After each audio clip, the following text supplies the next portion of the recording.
श्री रामेश्वर ज्योतिर्लिंग प्रादुर्भाव कथा।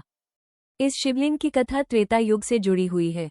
त्रेता युग में भगवान विष्णु ने धर्म की स्थापना के लिए और राक्षसों का वध करने के लिए अयोध्या के राजा नेमि अर्थात दशरथ के सबसे बड़े पुत्र के रूप में अवतार लिया था। राम को पिता की आज्ञा एवं वचन का पालन करने के लिए 14 वर्ष तक वनवास जाना पड़ा। जब वो वन में थे तभी राक्षसों का राजा रावण श्रीराम की पत्नी सीता का हरण करके उसे अपनी नगरी लंका ले गया। श्रीराम अपनी पत्नी के वियोग में सुध-बुध खो बैठे और वो वानरों की सेना की सहायता से समुद्र तट पहुंचे, जहां उन्हें पता लगा कि समुद्र के दूसरे तट पर एक नगरी है लंका। उसी नगरी में रावण ने माता सीता को बंदी बनाया हुआ है।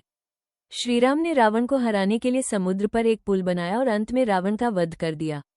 जब वो रावण का वध करके और विभीषण को लंका का नया राजा बनाकर लौट रहे थे, तो ऋषि मुनियों ने कहा कि हे राम, आप पर ब्रह्म हत्या का पाप लगा हुआ है, क्योंकि रावण जन्म से एक ब्राह्मण था।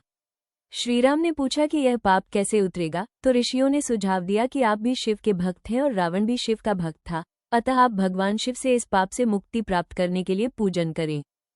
इस पर रामजी ने अपने परम भक्त श्री हनुमान से कहा कि तुम कैलाश जाकर स्वयं भगवान शिव से लिंग रूप में प्रकट होने को कहो और फिर उन्हें यहाँ लेकर आओ, जिससे कि मैं उनका पूजन कर सकूं। हनुमान ने राम की आज्ञा का पालन करते हुए कैलाश के लिए प्रस्थान किया, किंतु जब उनको आने में विलंब हो गया तो माता सीता ने और अधिक इंतजार न करते हुए वहीं समुद्र की बालू से एक शिवलिंग बना दिया और उसका पूजन शुरू कर दिया।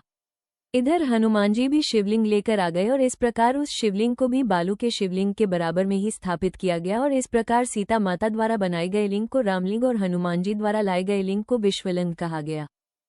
इस ज्योतिर्लिंग से जुड़ी हुई एक दूसरी कहानी ये भी है कि भगवान राम ने इस ज्योतिर्लिंग की स्थापना लंका पर चढ़ाई करने से पहले की थी, ताकि वो महादेव से विजय प्राप्ति का वरदान मांग सके।